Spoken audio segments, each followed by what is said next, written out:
Hello students, तो करें शुरू आज का हम चैप्टर। हम कर रहे थे साधारण ब्याज, अगर आपको याद रहा होगा, ठीक है ना। तो उसमें से हम लोगों ने कुछ क्वेश्चन किए थे, कुछ बेसिक्स किया था, ठीक है। आज हम लोग थोड़े से टिपिकल टाइप के क्वेश्चन करते हैं, ठीक है ना। एग्जामिनेशन पॉइंट ऑफ व्यू या फिर जो रिटन टेस्ट होते हैं उनके पॉइंट ऑफ व्यू से हम लोग कुछ क्वेश्चन लेके आए हैं, ठीक है। मैंने ये क्वेश्चन लिख दिए वो स्क्रीन के ऊपर, ये आपके बोर्ड के ऊपर, ओके। तो ये क्वेश्चन हम सिस्टमेटिकली करते हैं, पहले फोर्थ, थर्ड, सेकंड और फर्स्ट इस हिसाब से किए हुए हैं कि ये हमारा रब भी होता रहे और साथ में काम भी होता रहे, ठीक है। तो करते हैं। अगर आपको साधारण ब्याज का कुछ बेसिक, ठीक है, फिर दोबारा चलना होगा तो कोई बात नहीं, आप पहले उसको रिवैप कीजिए वीडियो को और फिर आज की वीडियो को देखना, परंतु बेसिक बहुत जरूरी है, ठीक है। मैं आपका ट्यूटर विक्रांत चौहान, गुरुजी एकेडमिक इंस्टीट्यूशन से आज शुरू कर रहे हैं हम लोग फोर्थ क्वेश्चन से। राजू ने 30,000 उधार लिए, इसका एक भाग मतलब एक कोई दो हिस्सों में किया होगा। एक को 12% वार्षिक साधारण ब्याज की दर से तथा शेष भाग को 10% वार्षिक साधारण ब्याज की दर से दिया। यदि 2 वर्ष बाद कुल 36,480 रुपए का भुगतान किया गया हो तो 12% की वार्षिक दर पर ली गई राशि कितनी होगी। सबसे पहले जो बोला हुआ है, हमें पता है कि ये एक अमाउंट को क्वेश्चन समझने की कोशिश करना। मतलब क्या बोल रहा है कि 30,000 ही है ना, मैं जीरो के चक्कर में थोड़ा सा गलत नहीं हूं, हाँ 30,000 ही है। अब क्या हुआ होता, क्वेश्चन क्या है, 30,000 अमाउंट लिया, एक को 12% और दूसरे को 10%, ठीक है ना। दो हिस्सों में इसको कर दिया। 30,000 कुल अमाउंट था 30,000, एक को 12% के हिसाब से और एक को 10% के हिसाब से, ठीक है ना। और 2 वर्ष बाद उसको क्या कितना ब्याज देना पड़ा उनका, 36,480। मतलब समझा गई, क्योंकि मैं हूं राजू, मैंने 30,000 रुपए लिया, एक मैंने आपसे ले लिया, ए से लिया, एक मैंने बी से ले लिया, ठीक है ना। अब मेरे को क्या करना पड़ा, जो अब इसने टोटल अमाउंट बताया जो मैंने लिया हुआ है, इससे और इसका अलग अलग नहीं बताया हुआ, मेरे को इसका और इसका दोनों को अलग अलग निकालना है। तो मैं क्या करूंगा, सबसे पहले बात कि एक का अमाउंट मान लूंगा, किसी का भी एक का अमाउंट मान लूंगा। इस भाई साहब ने, इस साहूकार ने मेरे को 12% ब्याज लगाया और इस साहूकार ने मेरे को 10% ब्याज लगाया, ठीक है ना। और जब मैंने वापस किया तो दोनों को मिला के 36,480, अब जिसका जितना बनता है उतना मैंने वापस कर दिया। 36,480 मेरे को वापस करना पड़ा, मतलब 6,480 का मेरे को टोटल साधारण ब्याज लगा, ठीक है ना। करते हैं हम लोग क्वेश्चन इसी के साथ, ठीक है। सबसे पहले हम क्या करते हैं, कोई भी एक हिस्सा मान लेते हैं। फॉर एग्जाम्पल भी अब इसने पूछा कि 12% की दर पर ली गई राशि कितनी है, माना 12% की दर से ली गई राशि, जो चीज वो मान पूछी है वही मान लिया, ली गई राशि x। मतलब क्या हुआ, ए से मैंने लिया x और बी से लिया मैंने, अब बी से कितना होगा, अगर 12% वाला x होगा तो 10% वाला कितना होगा, सिंपल सी बात। टोटल अमाउंट कितना लिया था मैंने, 30,000, तो ये कितना बच गया, 30,000 माइनस x। क्लियर। यहां तक अगर नहीं पता लगा तो मैं फिर एक बार बता रहा हूं। एक्चुअल में क्या है, दो पार्टियों से एक ही बंदे ने अमाउंट लिया, मैं आदमी हो गया वो जिसने अमाउंट लिया था, ठीक है ना। एक से लिया x तो दूसरे से नेचुरली लिया, मेरे पास 30,000 रुपए आया, दोनों से इकट्ठा करके 30,000 आया। तो अगर मैं एक से 20,000 ले रहा हूं तो दूसरे से कितना लूंगा, 10,000। सिंपल आंसर 10,000, क्योंकि 20 प्लस 10 30, तभी तो मेरे पास 30 होगा इकट्ठा। तो यही मैंने ऐसे किया, मैंने इसको x मान लिया। आप इसको अमाउंट में भी मान सकते, कोई दिक्कत नहीं है, परंतु थोड़ा सा लंबी कैलकुलेशन चल जाती है, इसलिए मैंने इसको x में माना और इसको 30,000 माइनस x। अब जैसा क्वेश्चन में बोला हुआ है कर लेते हैं लोग, ठीक है ना। अब क्या बोल रहा है, ब्याज की दर पर पहला इसने क्या 12% वाला साधारण ब्याज फार्मूला लगाता है, साधारण ब्याज,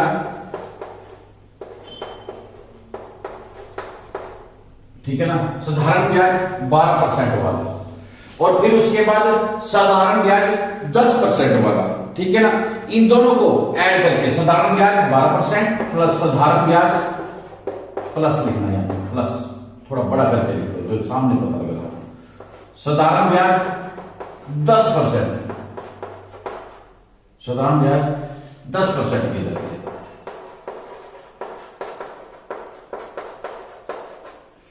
इसका 12% और इसका 10%, इन दोनों को जोड़ेंगे तो कितना आना चाहिए, जो हमारे पास 36,480 माइनस 30,000, समझ आया कि नहीं।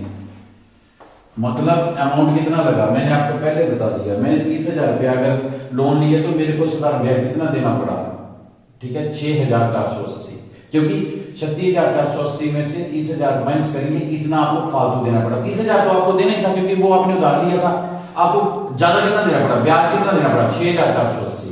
तो बोलता अगर मैं इसका ब्याज निकालूं और इसका ब्याज दोनों को ऐड कर दूं तो वो मैंने 6,480 पे किया, बस क्वेश्चन हो गया। अगर तुम्हें ये पता लग गया, ये स्टेप समझने वाला है, अगर ये क्वेश्चन का ये स्टेप समझ आ गया तो आपका क्वेश्चन नियर अबाउट हो गया, ठीक है ना।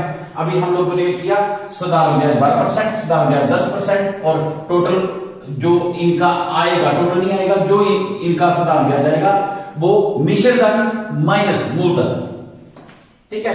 सो करते हैं 12%। मैं डायरेक्ट फार्मूला लगा रहा हूं, पी कितना है 30,000, नहीं पी 30,000 नहीं, पी आपने तो ये माना था दर की राशि, this is P, this is P1, this is P2, ये इसके लिए P1 है, इसके लिए P2, तो ये आ गया x इंटू दर कितनी है 12 इंटू 2 वर्ष है तो 2 वर्ष का, 2 वर्ष के लिए दिए थे 100 प्लस साधारण ब्याज दूसरे का। अब इसमें जो P है वो P2 होगा, 30,000 माइनस x इंटू 10% की वार्षिक दर, 10 इंटू 2/100 इज इक्वल टू 6,480। अब ये सोल्व करना आप लोगों ने, ठीक है ना, ये सोल्व करना है। सिंपल कैलकुलेशन कैसे हो सकती है, सिंपल कैलकुलेशन ओके, 4 3 12 25 हो जाए, यानी 4 25 जाए 100, बस ये आ गया 6x, इसको देखिए 6x ओवर 25, इसको भी हम लोग सिंपल कर सकते थे, इसे भी सिंपल कर सकते हैं, चलो कोई बात नहीं, अभी हम लोग ऐसे चलते हैं और यहां पे करेंगे तो ये अलग कैलकुलेशन है, इससे जीरो मत कैंसिल कर देना, एक जीरो के साथ एक जीरो, 2 5 10, तो ये आ गया आपके पास, ऊपर तो कुछ यही बचा, सॉरी 30,000 माइनस x ओवर 5, ठीक है। तो और ये आ गया 6480 रुपये। अब एलसीएम लेंगे 25 आ गया, ये आ गया 6x ही आ जाएगा, प्लस 5 के साथ करेंगे 15, 1,50,000, 1 2 3 4, 1 2 3 4, और यहां पे आ गया minus 5x is equal to 6480, ठीक है। अब इसको क्या करेंगे 6x माइनस 5x, x आ गया, ठीक है ना, और प्लस 1,50,000, 1,50,000 और ये 25 को मैं इधर क्रॉस मल्टीप्लाई में इधर ले जाता हूं, मल्टीप्लाई में 6480 के साथ 25 कर दो आप, 6480 25, 25 8 200, 20 25 400 400 0, 25 जा 100 100 प्लस 120 और 150, 25 6 150 प्लस 12 2 6, ठीक है, 1,062 lakhs,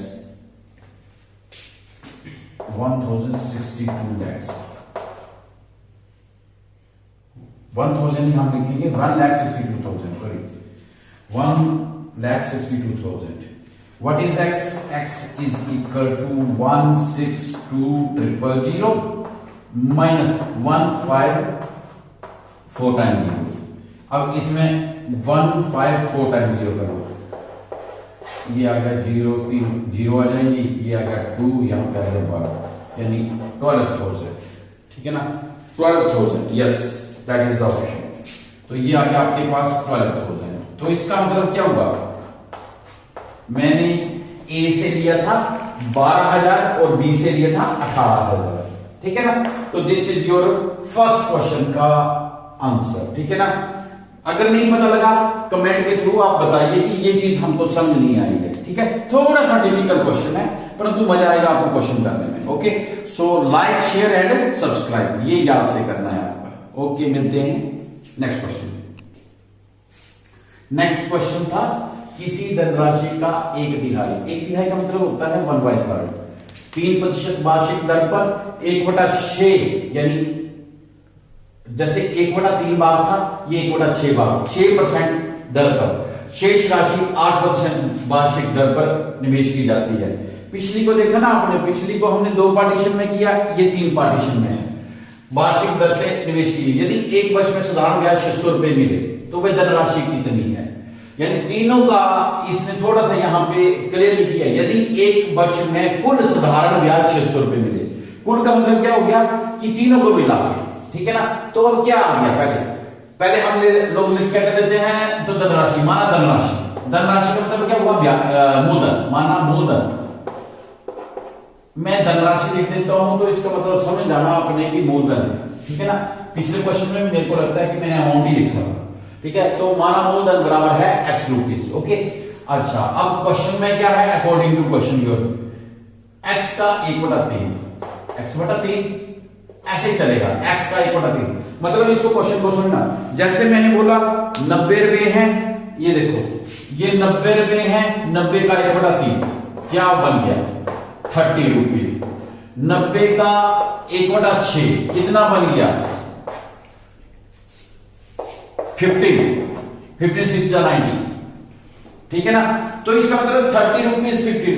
अब ये इसका मतलब 1/6 का भाग का मतलब क्या होता है कि आपने 6 के साथ डिवाइड करना या 5 के साथ डिवाइड करना, या ठीक है, या 1/3 के साथ मल्टीप्लाई करना, जैसा आपको अच्छा लगे आप कर सकते हैं। इसका ये आ गया मूलधन। अब ये इसका 1 तिहाई का मूलधन 3।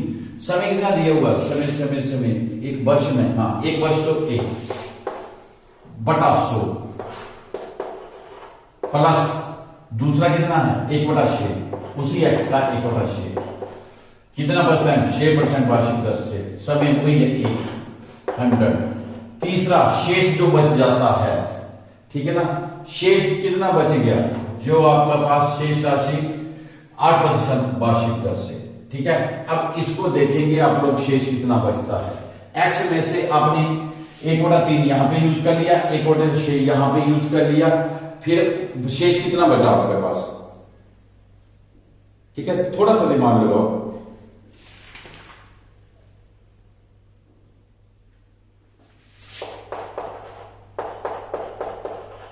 सॉरी 1/6 है ना, इसको हम लोग पूरा 1 के बराबर माने। ये 6 आ गया, यहाँ पे 6 नहीं आएगा, यहाँ पे 3 2 6 2 + 1, तो ये आ गया मेरे पास ये आ जाएगा 3/6 3/3 3 2 6। तो ये जो बाकी हिस्सा बचा वो बचा क्या 1/2। एक में से जो हिस्सा बच गया वो 1/2, यानी 1/2 को मैं एक पूरे हिस्से में से माइनस कर दूंगा तो कितना बच गया x का 1/2। तो इसको लिखो 1/2। ठीक है, ये थोड़ा सा अगर आपको लगता है कि पेचीदा है तो मैं थोड़ा सा इसको डिटेल में बता देता हूं। जैसे फॉर एग्जांपल भी पहले तो उसने बोला था कि x का जो पिछले क्वेश्चन में किया था ना, उसमें तो सिंपल उसने बोल दिया था। ठीक है, इस क्वेश्चन में क्या था, इस क्वेश्चन में इसने हिस्सों में दिया हुआ 1/3 1/6।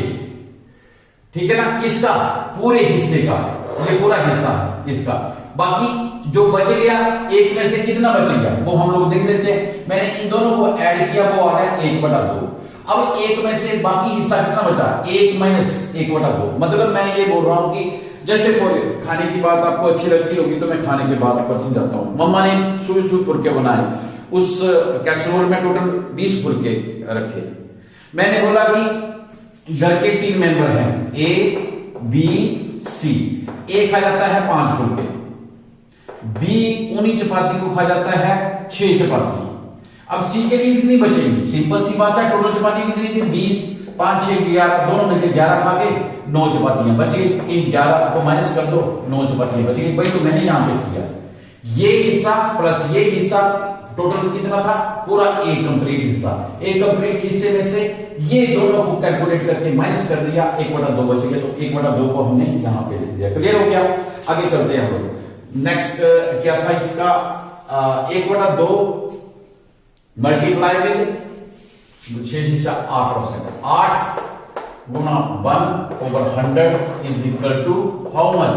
इसका साधारण ब्याज कितना आया, ये साधारण ब्याज तो निकाल रहे हैं आप, साधारण ब्याज कितना आ गया, दैट इज इक्वल टू 600 रुपया। अब कैलकुलेशन है आपके पास, सो कुछ नहीं है, ठीक है। या तो ऐसे करते हैं 100/, औसत को कॉमन ले लेते हैं क्योंकि सब में है, बाकी कैलकुलेशन कर लेते हैं। ये आ गया x, यहां पे करते हैं, ये आ गया x, यहां पे करते हैं, सॉरी ये x y आएगा, तो यहां पे आ गया तो होगा 8, तो ये आ गया 4x, 4x is equal to 6,000 नहीं 600, सॉरी ये कैंसिल हो गया, ये कैंसिल हो गया, ये और ये 100 मैंने कॉमन ले लिया, ये 100 इधर जाके मल्टीप्लाई हो गया, ये आ गया x plus x plus x 6x, और ये 100 इधर जाके मल्टीप्लाई हो गया 6 into 100, what is x, x is equal to 6 into 100 over 6, ये वाला 6 इधर जाके डिवाइड हो गया, 6 100, 100 into 100 1 और आगे 4 0, ठीक है। ये भी एक कैलकुलेशन ही है, ठीक है। मैं पजल तभी होता हूं कई बार मैं आपको समझाने के तरीके में, मेरी कैलकुलेशन अलग ढंग से चलती है, ठीक है। मैं इसको फास्ट करता हूं, 1 1 जा 1 और 1 2 3 4 वो 0 आगे ले ली, जैसे यहां पे किया मैंने 600, यहां पे करता हूं 6 1 जा 6 और 4 0 आगे ले जानी थी, ठीक है ना। तो this is the simple calculation मेरे हिसाब से, ठीक है। आपको जैसा लगे आप वैसे कीजिए। तो ये क्वेश्चन आपका कंप्लीट हो गया। अब इसने क्या पूछा हुआ था, इसने पूछा था वह धनराशि कितनी है, तो टोटल धनराशि कितनी है, दैट इज इक्वल टू 10,000, ठीक है ना। अगर लिखना है तो लिख दो, नहीं तो आपके पास ऑप्शन आ गए 10,000, दैट इज टिक लगाओ, क्वेश्चन सही, 2 नंबर आ गए आपके, ठीक है। तो नेक्स्ट क्वेश्चन करते हैं, आपको समझ आ गया होगा। So next your second question, ब्याज पर धन देने वाले व्यक्ति को ज्ञात हुआ, साहूकार होगा, उसको पता लगा कि उसके धन में ब्याज की दर से 8% से 7 से ही 3/4% गिरावट होने पर उसकी वार्षिक आय में, मतलब अब क्या हुआ, वो बंदा क्या करता था, ब्याज पर देता हुआ पैसा, साहूकार टाइप का, उसको पता लगा कि गवर्नमेंट ने क्या किया, कि गवर्नमेंट क्या, इनका अपना ही रूल होता है वैसे तो, यहां पे तो कर दिया ना, परंतु उसने क्या कर दिया होगा कि थोड़ा सा इंटरेस्ट रेट कम कर दिया होगा, पहले 8% था, फिर 7:3/4 कर दिया, थोड़ा सा कम कर दिया। उसको लगा कि उसको इस चीज में ना जो ब्याज है, ब्याज में कितनी कमी हुई, 61 रुपीज एंड 50 पैसा, यानी 61.50 की कमी होगी। तो वो था उसकी पूंजी कितनी थी, यहां पे ब्याज भी दिया हुआ है, बस ये एक बात है, थोड़ा सा टेक्निकल बना के इसने दो अमाउंट डाल दिए हुए, 2 अमाउंट मतलब 2 रेशो डाल दी हुई। तो सबसे पहले हम लोग करते हैं एक रेशो से, फिर दूसरी रेशो से, या फिर दोनों इकट्ठे कर देते हैं। पहले तो आप लोग क्या करेंगे, माना मूलधन इज इक्वल टू x, अब पहले एक वाला निकालते हैं। अब आपको 8% वाले का ब्याज ज्यादा होगा कि 7:3/4 का ब्याज ज्यादा होगा, नेचुरली जो ज्यादा है उसका ब्याज भी ज्यादा होगा। तो हम लोग क्या करते हैं, इस ब्याज इस दर से इस दर को माइनस करते हैं, ब्याज को माइनस करते हैं, वो हमारे पास यही आएगा, सिंपल सी बात। अब क्या करते हैं, x इंटू 8/8 इंटू 1 साल का है तो ओवर 100 माइनस इस ब्याज को 7 4 जा 28 28 3 31, यानी x इंटू अमाउंट वही है, कितना हुआ 31/4 इंटू 1/100। मैं इसको 100 यहीं पे लिख देता हूं, ठीक है ना। वो अगर मैं इस ब्याज में से ये ब्याज कम करूंगा तो वो 60 रुपए 50 पैसे बनेगा, यानी 60 रुपीज एंड 50 पैसा, ठीक है। अब आपने सोल्व करना है, हम सिंपल कैलकुलेशन करते हैं, 1/100 कैलकुलेशन ले लेते हैं, ये आ गया आपके पास 8x, और यहां पे करेंगे फिर भी आपके पास यहां पे थोड़ा सा 31x ओवर 4 और 61.5 रुपीज। एलसीएम लेंगे, इसके नीचे कुछ नहीं है, इसको 100 को दूसरी साइड ले जाते हैं, यहां पे डिवाइड हो रहा है तो जाके मल्टीप्लाई हो गया। ये एलसीएम लिया, मैं इसको पूरे को एलिमिनेट करके उधर ले जा रहा हूं, बाद में करता हूं। चलो चल लिख देता हूं, 61.50 इंटू 100, ये वाला 100 इस अगले स्टेप में इधर चला गया। अब ये वाला नीचे तो खत्म हो गया, अब इसका एलसीएम लिया दैट इज इक्वल टू 4, तो ये आ गया 32x, ये आ गया -31x। ठीक है ना, ये कैलकुलेशन, ये सिंपल फ्रैक्शन है, अगर इसमें कोई डॉट होगा तो आप लोग, ठीक है, हमारे जो बेसिक सर्च और इंडाइसिस के लेक्चर हैं या फ्रैक्शन वाले लेक्चर हैं उसमें देखिएगा, ठीक है ना, आपको पता लग जाएगा। But 32x - 31 that is 1x, और ये आ गया 6150, ये वाला 4 इधर लेंगे तो इंटू 4 मल्टीप्लाई कर देते हैं, 5 4 जा 20, 4 1 जा 4 2 6 और 6 4 जा 24।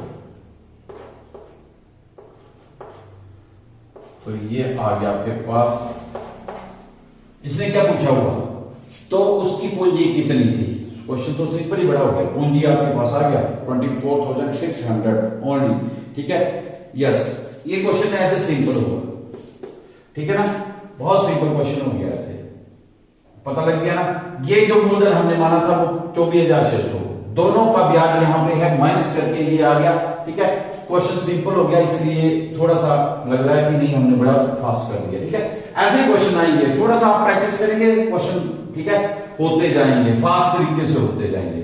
सो करते हैं नेक्स्ट क्वेश्चन। इसके बाद अरुण ने 4 वर्ष के लिए किसी धनराशि का साधारण ब्याज की एक निश्चित दर से निवेश किया। इस क्वेश्चन को समझने की कोशिश करना, ये सिर्फ आपको पजल करके, ऐसे बड़े टेस्टों में आता है क्वेश्चन, सिर्फ पजल करने के लिए निवेश किया। यदि राशि को 6 वर्ष के लिए निवेश किया तो अर्जित ब्याज की राशि पहले अर्जित ब्याज की राशि से 50% अधिक होती है, तो ब्याज की दर क्या है?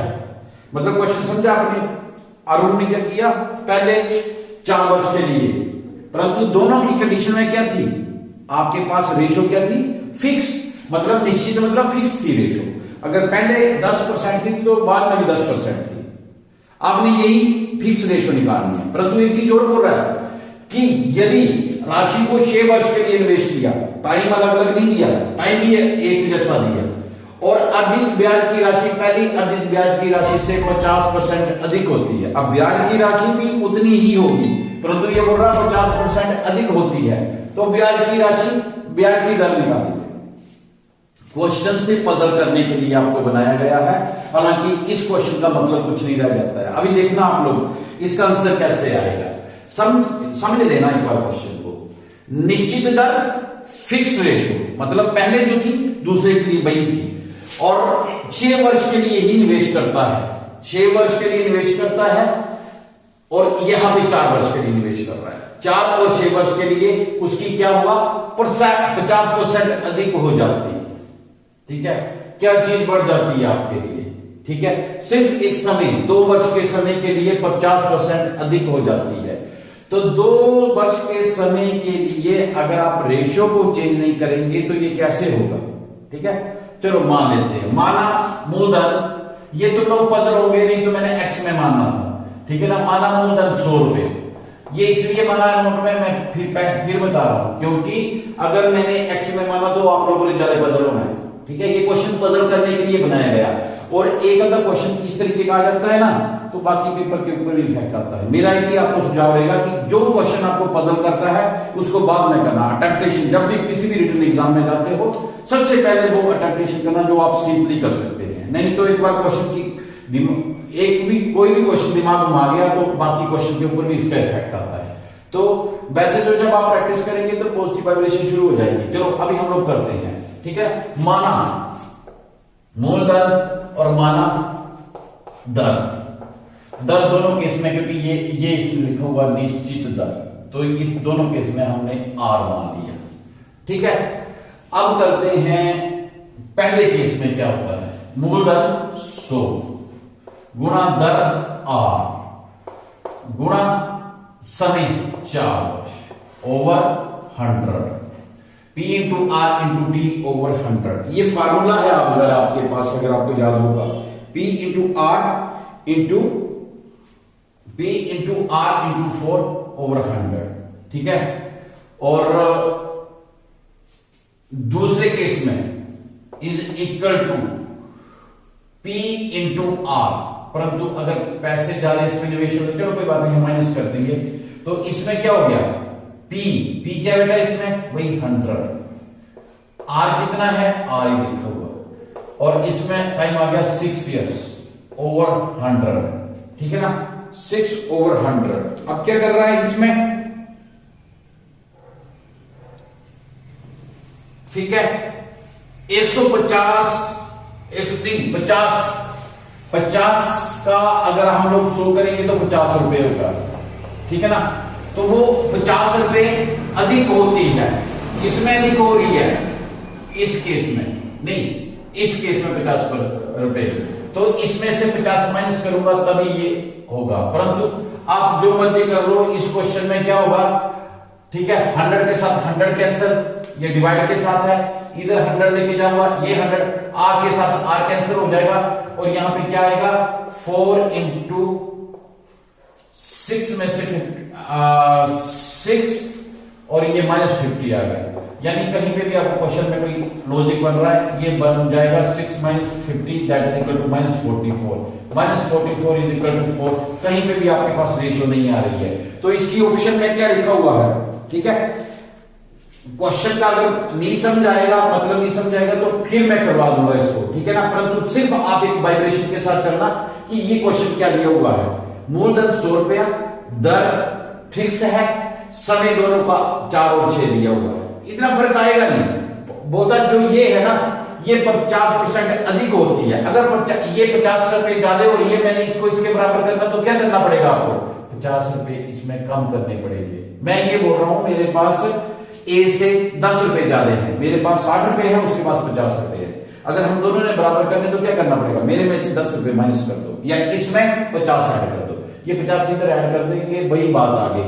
इसको यहां पे ना लिखो, यहां पे +50 कर देंगे, तब भी वही आ गया। परंतु लॉजिक ये नहीं है, लॉजिक ये है कि आर कहीं पे रह नहीं रहा है, हमें चाहिए था आर, और ये क्वेश्चन बनता ही नहीं है, ठीक है ना। तो इसमें ऑप्शन देखोगे क्या लिखी है, 4% आई नहीं, उसके बाद 8% आई नहीं, 5% नहीं आई, निर्धारित नहीं की जा सकती, इनमें से कोई नहीं, ठीक है ना, इनमें से कोई भी नहीं, ये क्या आएगा, निर्धारित नहीं की जा सकती, यानी इसकी रेशो ही निर्धारित नहीं होती है, निर्धारित नहीं की जा सकती।